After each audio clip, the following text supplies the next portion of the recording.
Morning mga be, samahan nyo ako magluto ng sinigang. Let's go. Gisahin natin na mga be yung sibuyas tsaka kamatis. Igisa natin kasama yung baboy para masarap yung pagkaluto natin ng sinigang. Mantika, ayan, mantika. Hiwain na natin yung kamatis. Mga be, kamatis. Ayan. Ilagay na natin mga be. Hinugasan na natin yung karne, mga be, ayan o. Ayun. Simula na punta ko dito, ay na ako dito sa Taguig. Medyo matagal na. Asawa pa niya tatay. Ngayon pa lang ako nagluto ng sinigang. At ano kaya ang mga kalabasan nito? First time natin magluluto ng sinigang. Mga be. Pork chop na yung binili ko kasi para mas mabilis maluto. Tsaka medyo mura, diba? Kasi dalawa lang kami ng anak ko kakain to.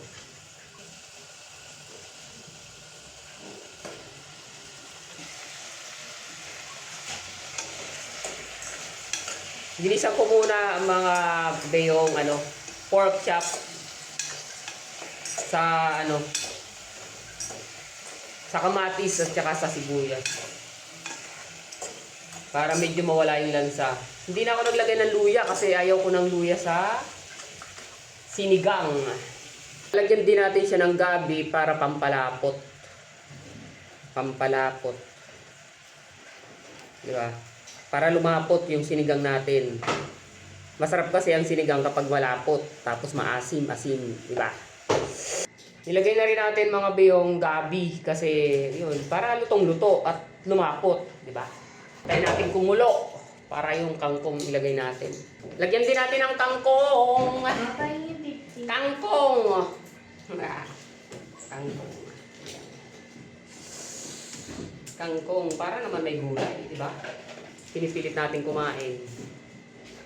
Kasi kailangan ng katawan natin yan para healthy. Healthy. Di ba? Mga be. Mapunta na ako. Tingnan nyo naman ako. Healthy. Healthy. Fresh. Fresh from the bed. Kumukulo na nga mga be. At tatanggalin natin yung sebo. Sebo sa ibabaw habang kumukulo. Para mawala yung sebo. Sebo ng baboy. Kasi masama to sa katawan. Parang yung relasyon. Masama mang babae. Charot. Kumukulo-kulo na nga mga belat. Dinurog ko na yung mga gabi, gabi. Para lumapot na. Lumapot na yung ating sinigang. At ilagay na natin ang kangkong. Kangkong. Hindi man lang natikman ni Bam yung luto kong sinigang. Hindi ko man lang siya napagluto bago siya umalis. Sarap yan, mga be. Lagyan natin ng magic sarap. Kasi ito yung pampalasa sa lahat eh. Hindi ako naglalagay ng, di ba? Kasi ito lang talaga yung pampalasa. For me, minamagic niya ang sarap. Phew! Habang iniintay natin yung pagluto ng sinigang, siyempre, maghugas muna tayo ng mga hugasin. Kasi hindi na naman siya nahugasan ang aking una kaisa. Ayan. Ganito ginagawa ko ipag pumasok. Kasi pag tayo sipag. Sipag. Gasip mo natin para malinis dito sa bahay bago tayo pumasok. Actually, may pasok na ako. 12:30. So, anong oras na? Alas 12 na. Late na naman tayo. Pinagkita na nga tayo ng manager din kasi lagi tayong late. Pero ito, hindi pa rin tayo natuto. Late pa rin tayo. Ayun. Maya-maya mga be, maliligo na ako. Ilagay na natin ang sinigang sa gabi para maglasang sinigang na talaga ang ating ulam. Mga be, bago natin tikman yung ating niluto na sinigang. Ligo muna tayo mga be. Samahan niyo ako. na maligo. Maligo na tayo mga be. Ang lamig. Ang lamig. Parang relasyon nyo. Ouch. Ah, lamig. Lamig. Sa unang buhos. Ramdam mo na. Nawala na talaga siya. Ouch. Better lose this crap, baby. It's better this way. We have each other for what I say. Ayun.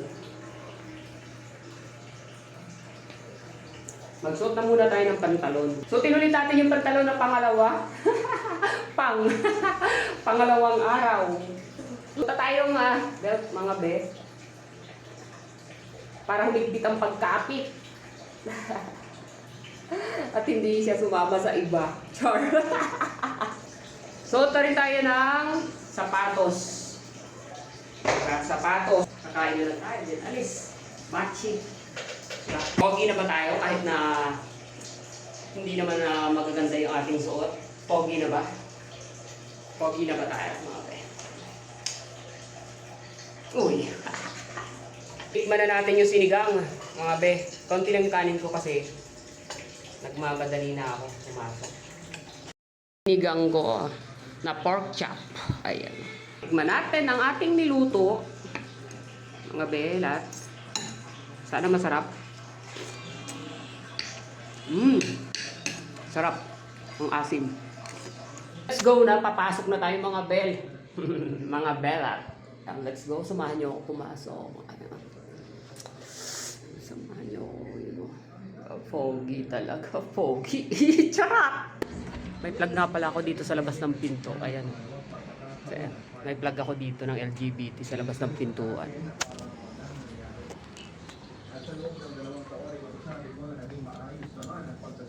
Pasok na tayo. Ayan na. Let's go. Bye-bye.